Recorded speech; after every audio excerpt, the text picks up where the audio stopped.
चाहती हूँ। इंटरनेट के युग में ये तकनीकी समस्याओं के लिए मैं आप सबसे क्षमा चाहती हूँ। मिश्रा जी, ये मेरा सौभाग्य है, हम सभी का सौभाग्य है कि आप हमारे साथ इस मंच पर उपस्थित हैं। अंतर्राष्ट्रीय स्तर पर हिंदी की उपस्थिति, हमने इस विषय पर आज चर्चा करने का निर्धारित किया है और उमाशंकर यादव जी के आदेश से मुझे ऐसा कहा गया है कि मैं आपसे निवेदन करूं कि आपका जो अनुभव है, जो आपका ज्ञान है, आप इतने वर्षों से हिंदी की सेवा में और देश-विदेश में आपका जो कार्य, अभूतपूर्व कार्य है, उसके विषय में अगर आप हमसे अपना अनुभव साझा करेंगे तो हमारा हर्षोल्लास की कोई सीमा नहीं रहेगी सर।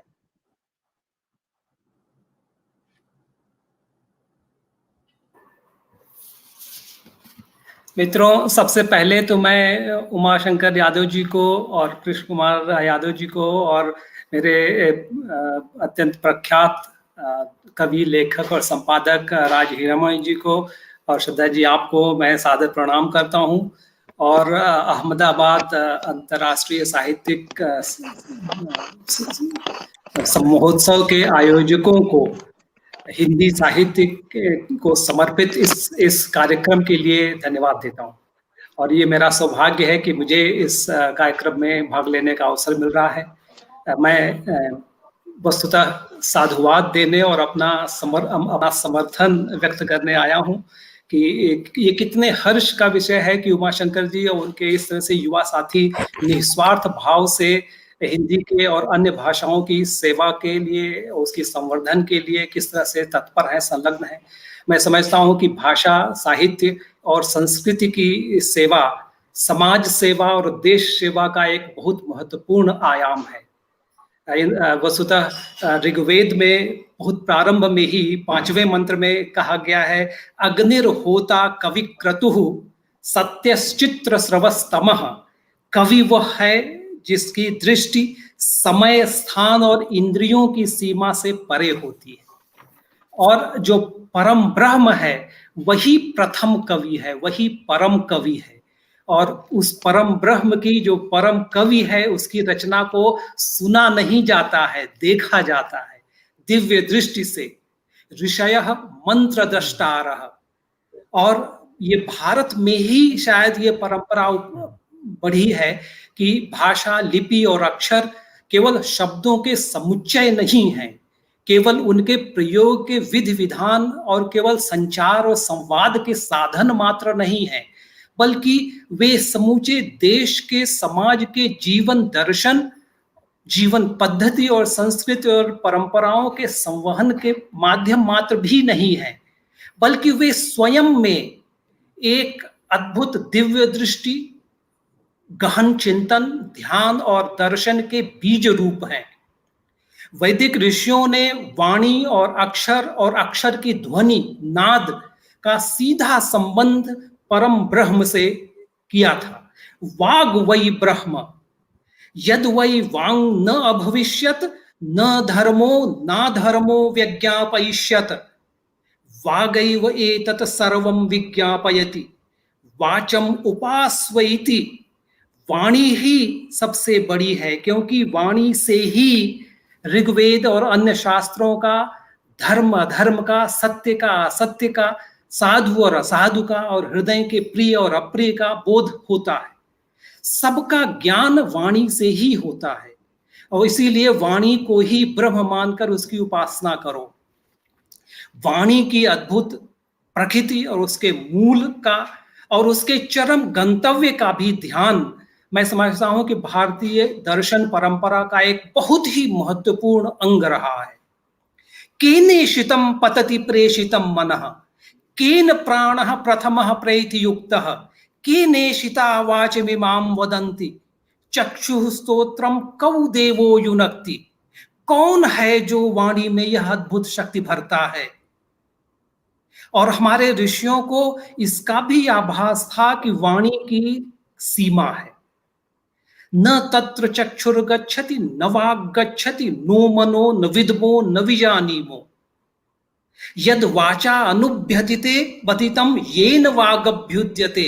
जो परम लक्ष्य है वहां न तो हमारी चक्षु पहुंचती है, न हमारे वचन व वाणी पहुंचती है, न हमारा मन पहुंचता है, न हम कभी उसका वास्तविक ज्ञान प्राप्त कर सकते हैं। जो शब्दों में, जो वाणी से अभिव्यक्त नहीं हो सकता है, बल्कि जिस शक्ति से वाणी को अब जो अभिव्यक्त की शक्ति मिलती है, हमारा लक्ष्य वह है। वाचो यस्मात् निवर्तन्ते तद वक्तुम के न शक्यते। मित्रों, जहां पर वाणी की सीमा और उसकी असमर्थता होती है, वहां ध्यान की आवश्यकता होती है। चक्षु, श्रोत्र और अन्य इंद्रियां जब थक जाती हैं, तब अंतर्मुखी बनाकर उन्हें उस स्थिति तक पहुंचाना पड़ता है जहां आंखें बंद हो तब सच दिखाई देता है। जब अवाक हो जाती है वाणी, तब सच्चा संवाद होता है। यत्र नान्यत पश्यति नान्यत शृणोति नान्यत विजानाति। जब वाणी शांत हो जाती है, जब कोई और दूसरा नहीं होता है सुनने के लिए, सुनाने के लिए, तब वास्तविक संवाद होता है। और वही कल्पना है अक्षर की। वाणी और इंद्रियों की सीमा से मुक्त है अक्षर। और प्रणव जो ओम है, जो सबसे महत्वपूर्ण अक्षर है, वो तो सीधा सीधा ब्रह्म का निरूपण है। प्रणवो धनुः शरो ह्यात्मा ब्रह्म तन लक्ष्य मुच्यते। तो मैं समझता हूं कि अक्षर के विषय में इतना विराट चिंतन, इतना विराट दर्शन, इतना आध्यात्मिक और दार्शनिक परिकल्पना केवल देववाणी संस्कृति में और उससे जुड़ी हुई, उससे उपजी हुई जो दिव्य भाषाएं हैं, केवल उन्हीं में है।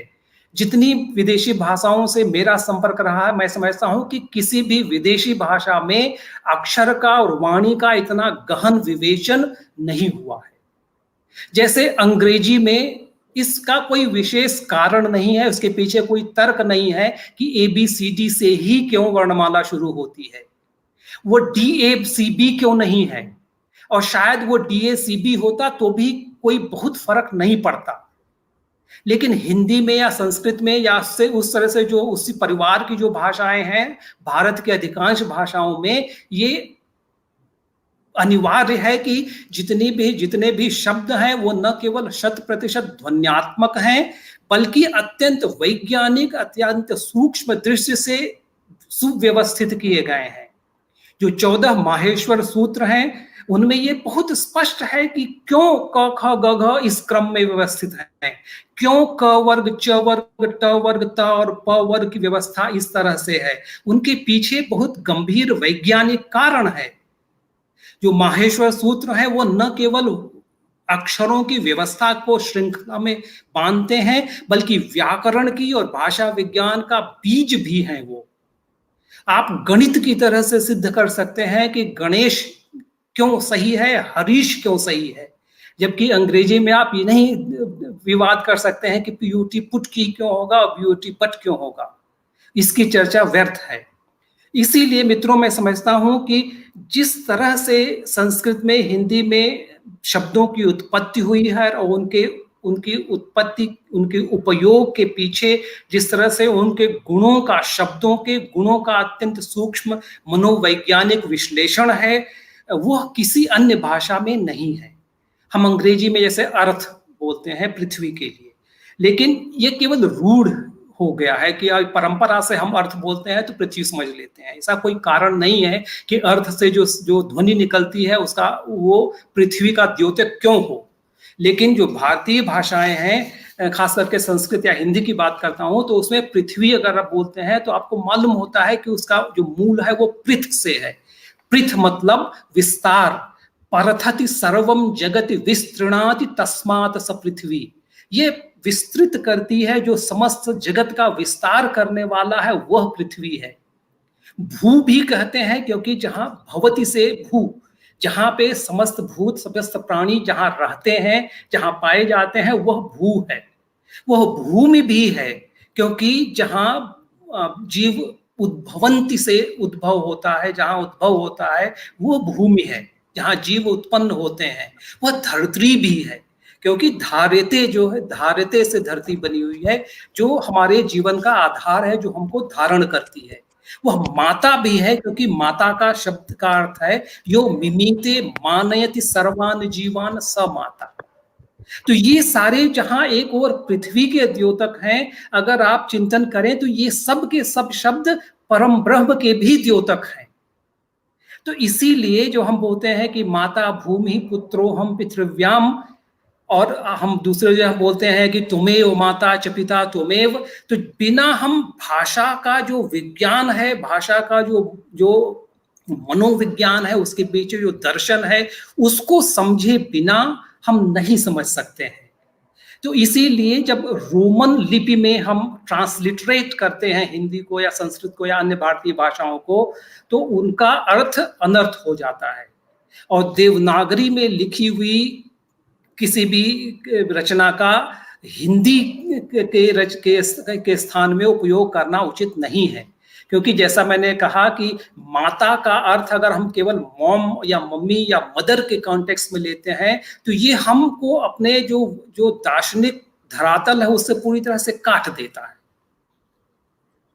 मित्रों, हम जितनी भी भाषाएं सीख लें, जो हिंदी है या अन्य अपनी मातृभाषा है, उसकी मिट्टी से जुड़ा रहना, आने वाली पीढ़ी को उससे जोड़े रहना हमारा बहुत बड़ा कर्तव्य है। हमारे मस्तिष्क में अगर अंग्रेजी का ट्रांसप्लांटेशन हो जाता है, वो हमारे मूल में हमारी जड़ों को काट कर उसकी जगह अंग्रेजी आ जाती है, तो ये हमारे भविष्य के लिए, हमारे देश के भविष्य के लिए बहुत अनर्थकारी है। ये एक जहरीला विष है जो उर्वरक रूप में या इंसेक्टिसाइड, पेस्टिसाइड के रूप में वो जड़ में डाला जा रहा है और धीरे धीरे हमारे देश की सांस्कृतिक धमनियों और शिराओं में घुस रहा है। हमें इसकी चिंता होनी चाहिए। मित्रों, हमें भारतीय होने के नाते इस बात का गर्व होना चाहिए कि हमारे पास संस्कृत और हिंदी और गुजराती और मराठी और तेलुगु और तमिल उतनी उत्कृष्ट भाषाएं, समृद्ध भाषाएं, वैभवशाली भाषाएं हमारे साथ हैं, और हम उन गौरवशाली, वैभवशाली परंपरा के अधिकारी हैं। हिंदी की ही बात करें तो हिंदी किसी एक वर्ग का, किसी एक क्षेत्र का या किसी एक देश की भी भाषा नहीं है। भारत के हर प्रदेश में, हर क्षेत्र में हिंदी बोली और समझी जाती है। और मॉरिशस से हमारे मूर्धन्य विद्वान हैं यहाँ, वो बताएंगे कि हिंदी केवल भारत ही की भाषा नहीं है। हिंदी को विश्व भाषा बनाने में मॉरिशस का और सागर राम गुलाम जी का बहुत बड़ा योगदान रहा था। विश्व के कितने ही देश हैं जहां हिंदी बोली सीखी समझी जाती है, कितने विश्वविद्यालय हैं जहां हिंदी पढ़ाई जाती है। और न केवल हिंदी मातृभाषा जिनकी है वे भारतीय प्रवासी, बल्कि अनेक अभारतीय भी और जो हिंदी भाषी भारतीय हैं, वे सब बड़ी तन्मयता से और बहुत तत्परता से हिंदी सीख रहे हैं। तो हिंदी के प्रति हमें हतोत्साह होने की आवश्यकता नहीं है, बल्कि बहुत आत्मसम्मान की आवश्यकता है। मित्रों, आज सबसे बड़ी आवश्यकता यह है कि हम जब भी हिंदी बोलें तो गर्व से बोलें, आत्माभिमान से बोलें।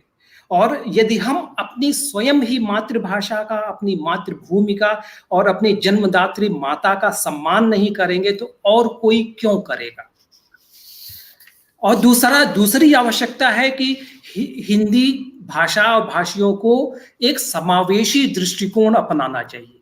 न केवल भोजपुरी, अवधी, ब्रज, मैथिली, जो कि जिन भाषाओं ने हिंदी के विकास में बहुत बहुमूल्य भूमिका अदा की है, उनको एक साथ लेके चलना है, बल्कि भारत की अन्य भाषाओं से भी हमें परस्पर आदान प्रदान और विचार विनिमय करना चाहिए, जिससे सबकी समृद्धि होगी।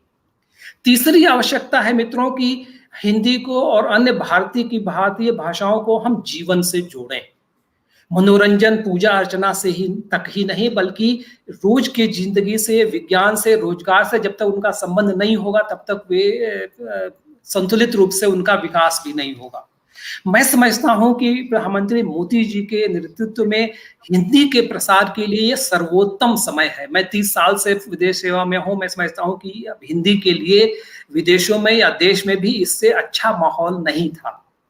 मोदी जी के व्यक्तिगत प्रयास हैं, वे स्वयं ही आज संयुक्त राष्ट्र संघ में और विश्व के अनेक मंचों में हिंदी पे भाषण देते हैं, स्वाभिमान के साथ हिंदी में भाषण देते हैं। और उनके ही सम्मान में विदेशों के कितने भी राष्ट्र नेता हैं जिन्होंने हिंदी शब्दों का इस्तेमाल करना शुरू कर दिया है। नमस्ते तो विश्व भर में अभिवादन का एक उपयोगी मंत्र बन गया है। और जो अभी कुछ दिनों पहले नई शिक्षा नीति की घोषणा की गई है, उसमें भारतीय भाषाओं के संवर्धन में, उनकी गरिमा और गौरव की वृद्धि में अभूतपूर्व प्रयास किए गए हैं। नई शिक्षा नीति से हिंदी और अन्य भाषाओं के लिए नए नए अवसर मिलेंगे, साहित्यकारों के लिए भी, शिक्षकों के लिए भी, शिक्षा सामग्री बनाने वालों के लिए भी, डिजिटल टेक्नोलॉजी विकसित करने वालों के लिए, एक भाषा से दूसरी भाषा में अनुवाद करने वालों के लिए, सबके लिए ये उत्साह का विषय है। आइए मित्रों, हम सब भारत की बहुभाषाई समृद्धि के लिए समन्वित रूप से प्रयास करें और जितनी भी बाधाएं आएंगे हम उन्हें पार करने में सक्षम हैं। अमरत वीर पुत्र हो, दृढ़ प्रतिज्ञ सो चलो, प्रशस्त पुण्य पंथ है, बढ़े चलो बढ़े चलो। मिश्रा साहब, बहुत बहुत शुक्रिया आपका, और आपने हमारा जो ज्ञान वर्धन किया, जो हमारा उत्साह वर्धन किया। मैं तकनीकी